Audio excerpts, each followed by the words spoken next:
Good evening, everybody. Thank you for waiting. 1 minute 58 seconds of the first round. Jaron Boots Ennis becomes WBA interim world champion. Just the most frightening performance we anticipated, we could have hoped for. As I said in the ring, I know it's my job to promote fighters, and I've got to, always try and hype it up. But I've worked with some incredible fighters over the years, and I think this guy is the best I've ever worked with. I think he has everything you could look for in a fighter. Some fighters are defensive geniuses. Some fighters have tremendous footwork. Some fighters can punch. Some fighters are aggressive. Some fighters have great volume. He has absolutely everything. And this is going to be the most incredible journey over time. It's just getting started, 35-0. He lives the life. He's 28 years old right now. He's like 10 years younger than the pound-for-pound number one and pound-for-pound number two. And the future's incredible. So everybody here, questions for the champion and Bozy, the trainer, after another incredible performance. Right here, Eddie. Yeah. Fourth time, I believe, fighting here at this arena. Can you talk about the third time? Can you talk about the progression, having been here back now in Philadelphia and now producing this type of a performance? Me? Yeah. Oh, me. Yeah, look, I think that Boots, sometimes it's easier for a fighter to fight away from their hometown, to be honest with you. And we did that in Atlantic City. That was nice. He loves fighting in Philadelphia as well. They've been incredible to him here. It's another great crowd tonight. I think it's likely the next one will be on the road if we get what we want and if we get what we've been promised. But, that doesn't always happen in boxing. But we know we've got here, and you won't see another fight like Lima, in my opinion now, because we don't want those kind of fights. That was a fight that we all sat down as a team with Everett and Boots and Ivan and everybody and said, we just need this one fight at 154, right? Just to test the body, give me a good top 10 guy, give me a tough opponent, and there's not one fight that he would turn down now. And now it's time, and if we can do it here, fantastic, but I think it's likely you'll see him on the road next. So the fight that you were talking about and a lot of people are talking about is, of course, the Virgil Ortiz fight. Would that be a fight you target for the United States? Absolutely. Look, we've had some incredible offers from Saudi Arabia, and that's definitely something we'll look at in the future. But I know Boots wants to bring big fights to America as well, and that's really important to him. Look, I've said it 10 times, 100 times. We sat in a room with Oscar De La Hoya and Eric Gomez, DAZN, the top executives, and we negotiated a deal to fight Virgil Ortiz. We all agreed, let's do it. We said they're both going to fight, then January, February, March, wherever it's going to be. We even said, they said, let's do it in Dallas. I said, let's do it in Philly. And we all agreed, let's do it in Las Vegas. We went away on those terms that we agreed. We presented them to Jaron Boots Ennis. He signed the contract. We've never heard back from them. This week, Eric Gomez called me and he said, look, let's get Lubin out of the way, and then we will do our bit to try and make the fight. So we give them the benefit of the doubt. I know Oscar wants to make great fights, but we are desperate for that fight because we're desperate to give American boxing super fights of 2 pound-for-pound guys in their prime.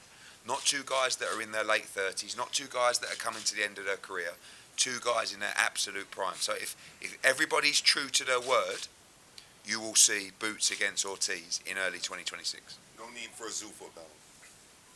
No need for a Zuffa belt. JP Miranda, Latino Sports. Was that level of resistance from Lima about what you expected? And that question's for Boots or for yourself, Eddie. What? You said what? Was that level of resistance from Lima about what you expected? I mean, he a bigger guy. He was a bigger guy. He fought at 60 a couple of times, and I just wanted to, test my body out at 154. That's not the original guy that we was trying to get though, but yeah. Okay, secondary question. I mean, from my sources within Golden Boy, they tell me that Boots is not necessarily their top target. Not surprised. So if Boots is not on the plans for Virgil in his next upcoming fight, if he beats Lubin, who would you then pinpoint in terms of, because you need a marquee opponent for his next fight? I mean, who would be the 2 other guys that you would pick out? Mertzalaev, Fundora, Zayas, Abu. Anyone with a belt. Yeah, but is it? Are any of those guys realistic options? What's Absolutely. on the other Absolutely. Side? I've noticed you've asked me a lot of questions this week. Everyone's been generally negative. So we're going to put a positive spin on it. I'm the best in the business. He's the best in the business. Facts. I'm going to do my job.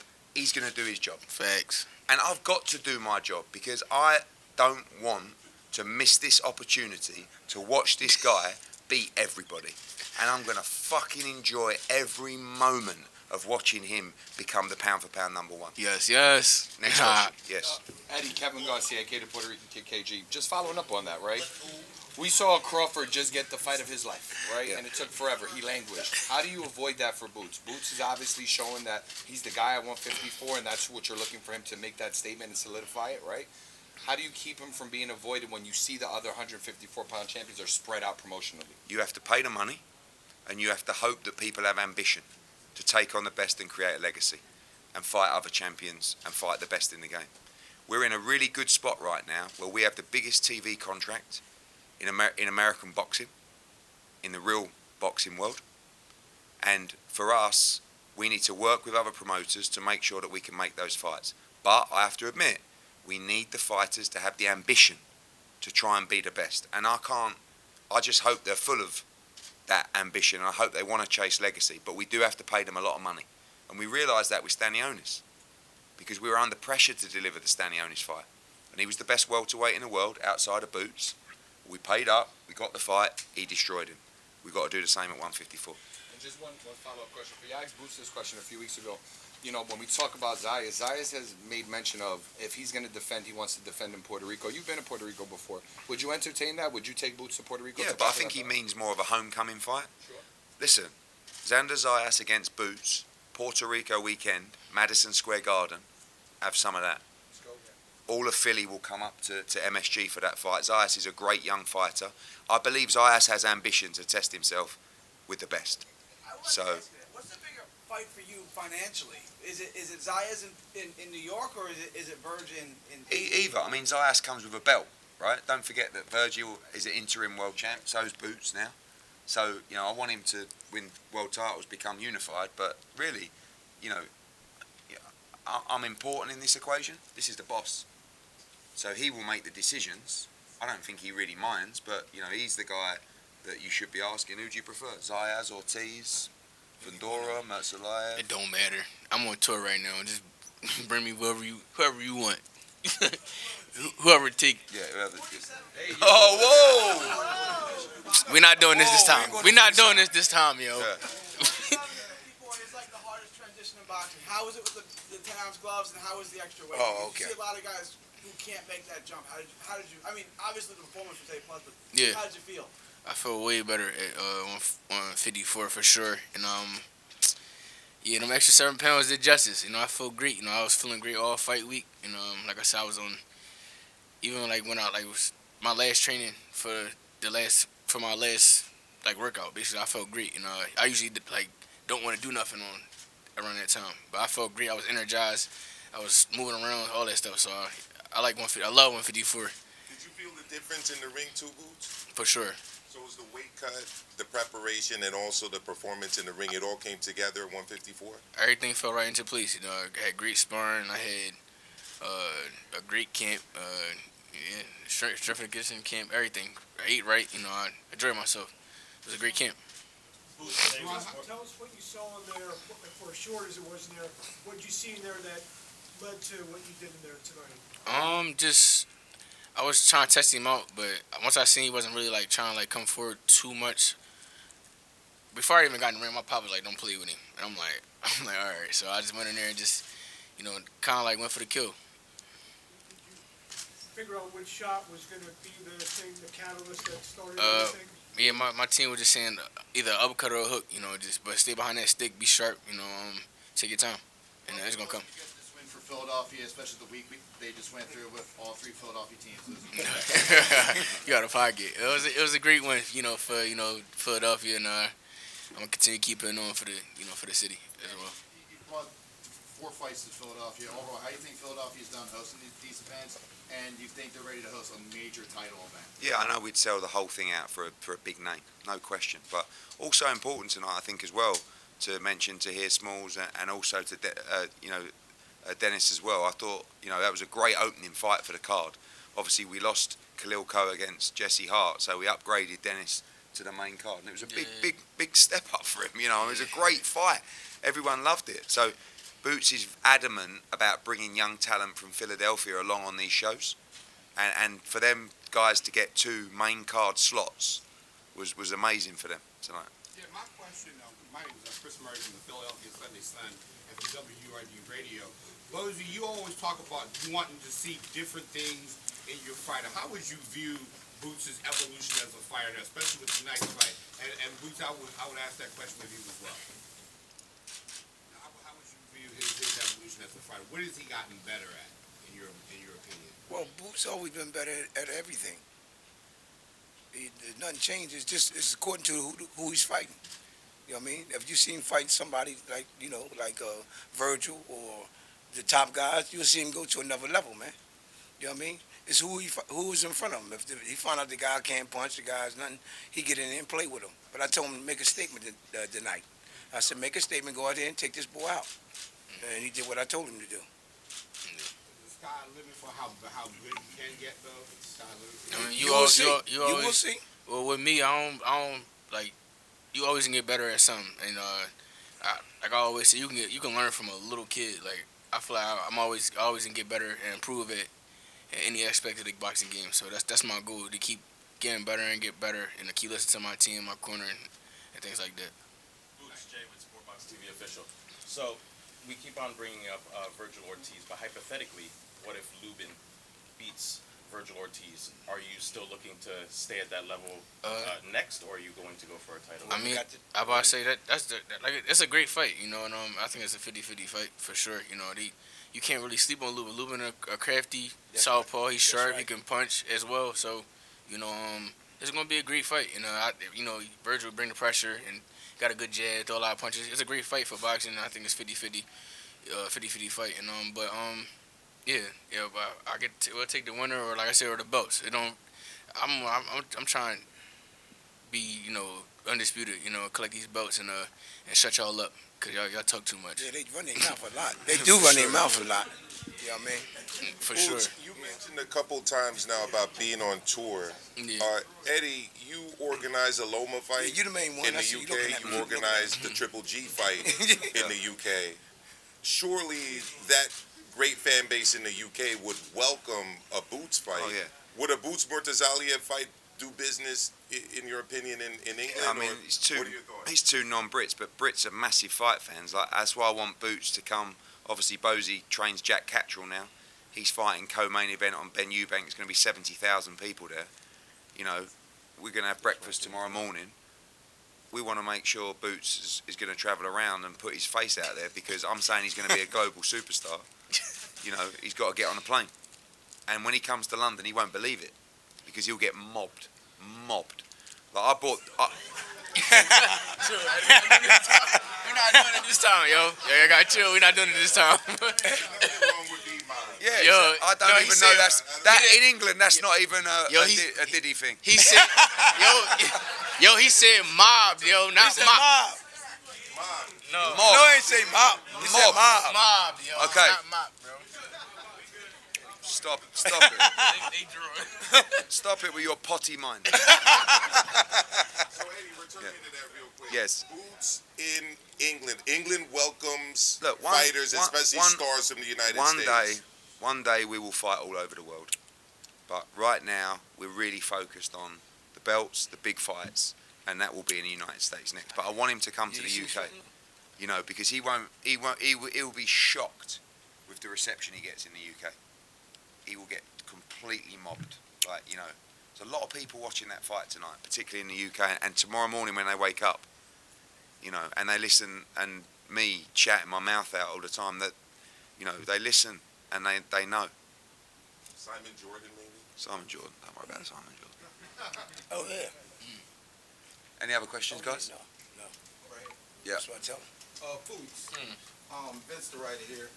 You mentioned a lot of the the contenders or the champions who are currently in their prime, will you consider taking an older person such as a Keith Thurman if that matchup came to the table?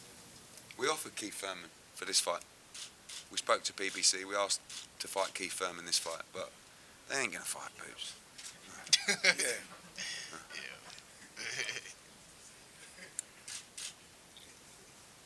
When will the talks with Dana White begin? Dana White about what? Well, what, UFC? What? Since Dana White's now getting into boxing. Oh. Yeah, but we're not interested. I mean, we're real boxing. No, I'm serious. You know, we don't want to change the ring. We don't want to change the Muhammad Ali. You know, this is how we work with an open book with Boots and Everett and the team. I don't want to hide the revenue from the show. These guys get to see it. And Boots is making a lot of money. And he deserves a lot of money because he's a star. But guess what? All right, you are making a lot of money. Especially for 1 minute 48 seconds. I thought I'd get some kind of discount or something. It's unbelievable. Yeah. We'll talk tomorrow. Exactly. He's. I think, actually, I would go as far to say this. Per second, I think Boots is the highest paid fighter in the sport. Do you know what I mean? Yo. What, your purse for 1 minute 48? Yeah. You know what I mean? Some guys are doing 36 minutes and getting the same money.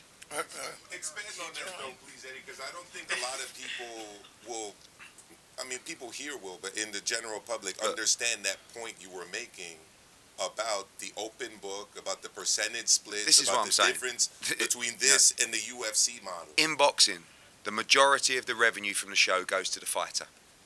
In MMA, the majority of the revenue from the show goes to the promoter. Good luck to him.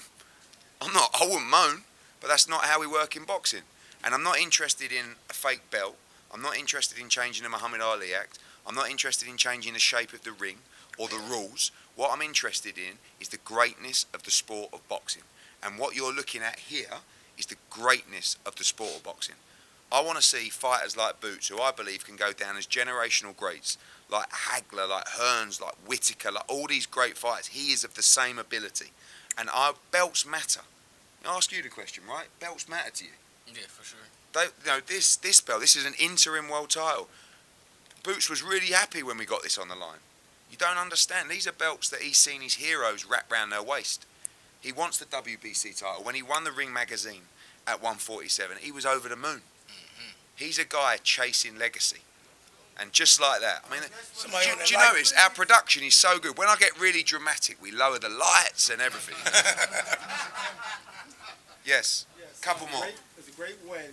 Can Boots hold the belt and everything for some pictures? Yeah, that'd be great. We'll do it after this one. We will hold it up. Yep. Right, careful. I just have a question. JP Miranda, Latino Sports again. I just have a question in regards to weight. I know I brought up the name Ben Whittaker that you recently signed from the UK, 175-pound fighter that I think could be a potential superstar in the future. I know you bring up Boots' name in reference to Bud Crawford a lot, but when I look at Boots, the fighter I most closely align him to is Canelo Alvarez, who won a world title at 175 pounds. How far in terms of weight, and this question is for Boots, do you think you could possibly go? I know you mentioned 168 pounds. Do you think at some point... How I'm feeling right now? Probably cruiserweight. It's like no. It's like no, probably 60, 68 for sure. So you think 172 is something, you know, like 172? Yeah, at some point maybe I don't know, for a catchweight fight. Yeah, I'm talking about years down the line for yeah. a mega fight. Let's say Ben Whittaker is a superstar at that point, and you have a big listen, fight. that's like right now. Years down the line. I think this is prime 54. Yeah, 60 is going to be no problem. 68 starts to become. But you know, true greats like him only get beat or get competitive when they go too far in weight. Nah. Do you know what I mean? So we don't really need to do that. What we need to do is rack up all the belts at 54. I want him to become a 3-division undisputed champion. We couldn't become undisputed at 47, but we unified. So that's great. But 3, 4-division champion. We've got undisputed is a beautiful thing. And when we say about belts matter, undisputed matters to him. That's important. These guys were talking about possibly bringing Boots to England. Should Conor Ben be successful in the rematch? Would he be a possible candidate sometime? Yeah, I mean, I think he'll go to 47. But again, once you've been at 60, coming back to 47s, it's not easy. Yeah. So maybe he comes to 54. Look, Conor's a world-class fighter, but you know, I'll be honest with you. I don't really want to put my guys in with him. Genuinely, you know, because I don't like having two guys fight each other anyway. I know it's inevitable, but you know, I want to see Conor fight Lewis Crocker, Marios Barrios, those kind of fights. And in time, he's getting better and better. But this is Conor's a world-class fighter, but this is a guy that, you know, when you got someone as good as Boots, I want to see him fight the other guys, not my guys. Do you know what I mean? I want to see him go through and knock everybody over like dominoes. It's probably an easier fight to put together. Yeah, but you know, I think first of all, Conor wants a world title and Boots wants a world title, so let's do that job first. Ladies and gentlemen, thank you so much. Been phenomenal being in Philadelphia this week, and as I said, remember what we tell you, and you know it deep down. This is the absolute future of the sport of boxing. Thank you, good night. Ladies and gentlemen, round of applause, Jaron Boots Ennis. My man, how you been?